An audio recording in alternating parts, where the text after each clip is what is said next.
እህቴ ሶስተኛ ልጇን ባረገዘችበት ወቅት ላይ ለእኔ ደግሞ ለትዳር የሚፈልጉኝ ሰዎች በዙሪያዬ ከበቡ።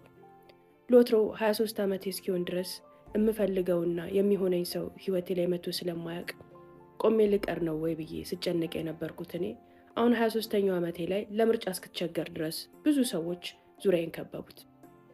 አውለት ከነዛ መሃል አንዱ የእህቴን ስራ ጠቅልዬ እየሰራሁ ነው ብዬሻለሁ። የእህቴ ስራ ቦታ አካባቢ ላይ የሚሰራ አንድ ልጅ ጋር በደንብ ተግባባን። ትዳርና ትዳር ብቻ የሚፈልግ ሰው ሆኖ አገኘሁት። ማውራት ጀመርን።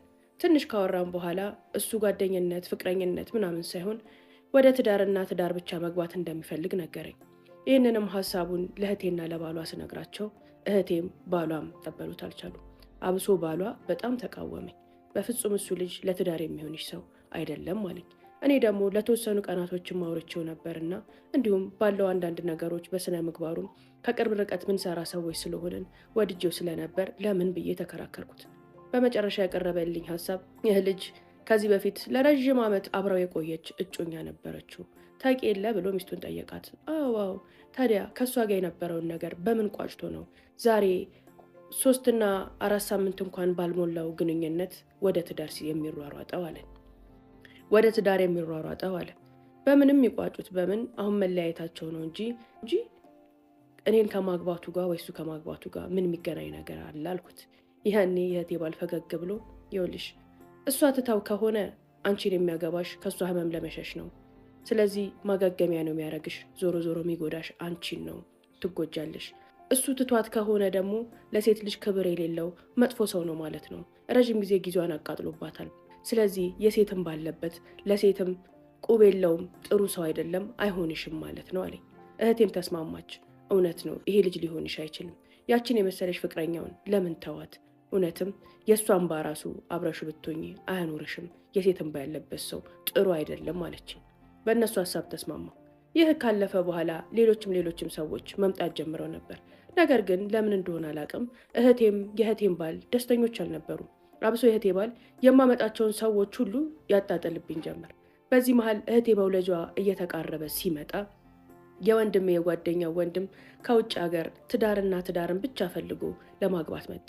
ያኔም ወንድሙ ቤተሰቡን ይወድ ስለነበር ስለዚህም ልጅ የሚሰማቸው አንዳንድ ጥሩ ነገሮች ስለነበሩ እህቴን ተዋወቃት ብሎ ያለንበት ድረስ ይዞ መጥቶ አስተዋወቀን።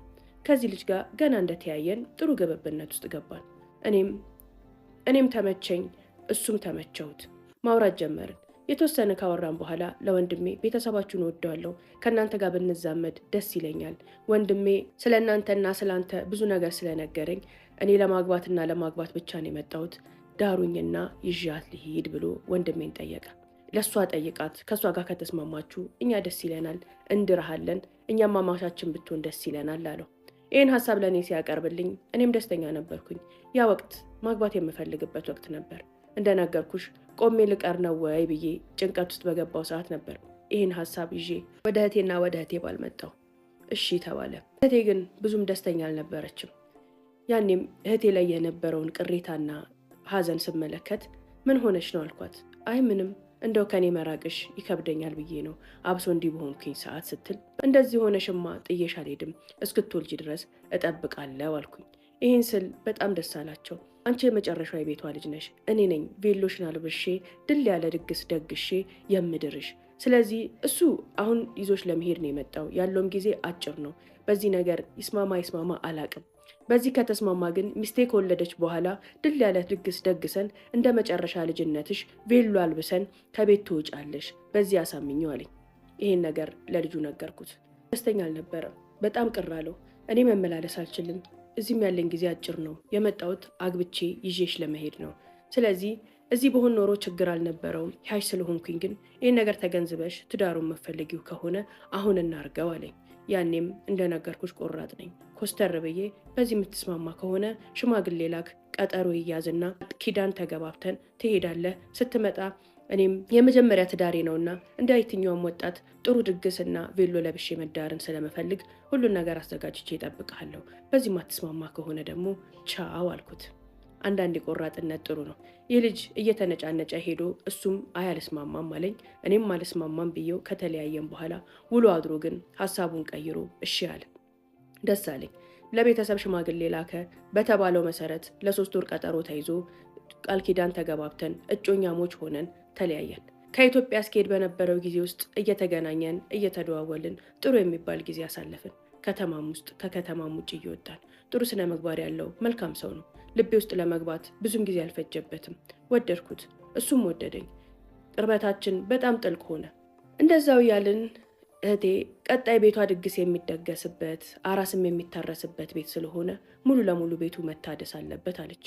እሺ ያልን ሙሉ ቤቷን ቀለም አስቀብተን እንደ አዲስ አሳደስ ነው። እቃዎቿን ሁሉ ቀያየርን፣ ቂቤ ያነጠርን። ሀውለት ሰራተኞቹ እንዳያስቸግሯት ብዬ 10 ኪሎ ቡና ነው ቆልቼ ፈጭቼ ያስቀመጥኩላት። አራስ ቤት ታውቂዋለሽ፣ የሚገባው ለሚወጣው ሁሉ ቡና ይጣዳል። ያ እንኳን እንዳትቸገር ብዬ የሚያስፈልጓትን ሁሉ ነገር አሟላሁላት። ቤቱ አዲስ ሆነ፣ እቃው ሁሉ ነገር ተስተካከለ።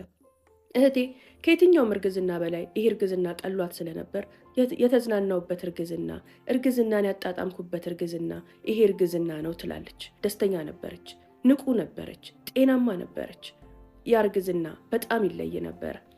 ሁለቱን ልጆቿን በከባድ ስቃይና መከራ ውስጥ ሆና 9 ወሮችን ስላሳለፈች በዚህ እርግዝናዋ ቀለል ካሉ ህመሞች ውጪ ምንም ስላልነበረባት እንደፈለገች እየበላች እንደፈለገች እየተንቀሳቀሰች እንደፈለገች እየሆነች ነበር 9 ወሩን ሙሉ ያሳለፈችው። በዛም በጣም ደስተኛ ነበረች፣ እኛም ደስተኛ ነበርን።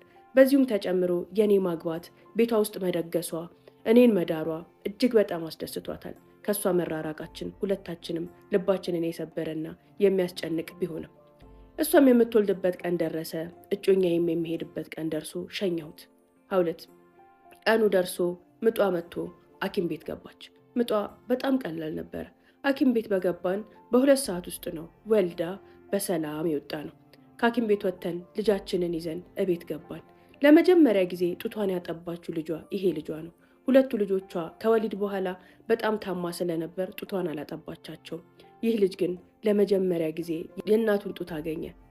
እቤትም ከገባች በኋላ ምግብም ተመገበች፣ ምጠጣቸውንም ነገሮች ጠጣች። ልጇንም እስከ ማታ ድረስ እያጠባች ነበር። እናቴም መታ እኛ ጋር ነበርን። በጣም ደስ የሚል ቀን ነበረ። እኔ ሰርግ፣ ስለ ቬሎ፣ ስለ ሚዜዎች የዛ ዕለት እንኳን እያወራን ነበረ። ማን ነው ሚዜ የሚሆንሽ? ማን ነው የሚመጣው? የት ነው የሚደገሰው? ምን ያህል ሰው ነው የሚጠራው? እያወራን ነበረ። በጣም ንቁ ከመሆኗ የተነሳ ሀውለት ውሏችንን ውለን የሚጠይቃት ሰው መጥቶ ሄዶ ማታ 4 ሰዓት ላይ ግን እህቴ ሆዴን አለች። እናቴም ቁርጠት ነው፣ ያው የራስ የተለመደ ነው እስኪ እያለች የባህል ነገሮችን ትሰጣት ጀመር። ነገር ግን እህቴ ትንሽ ከተንቆራጠጠች በኋላ እራሷን ስታ አጠገቧ የነበረው ባሏ እጅ ላይ ዝርግፍ አለች። በጣም ደነገጥን። ቤቱ ጩኸት ወጣ። እሪ ያልን፣ ጎረቤት ተሰበሰበ። ሀውለት በጣም ከባድ ነበር። አፋፍሰን ጎረቤት ጠርተን ባሏ እፍስፍስ አድርጎ ይዘን ወጣን። በጎረቤት መኪና እንደዛው እንዳቀፋት እኔም ልጇን ይዤ እናቴም ሙሉ ቤተሰቡ ተክተልትሎ ሆስፒታል ሄድን። ሆስፒታል ስንደርስ ነርሶቹ፣ ዶክተሮቹ እኛን ወደ ጎን አድርገው መረባረብ ጀመሩ። ከ2 ሰዓት በኋላ ግን ህይወቷን ማትረፍ እንዳልቻሉ ነገሩ። እህቴ አለፈች። ያ ህመም ሀውለት በጣም ከባድ ነበር።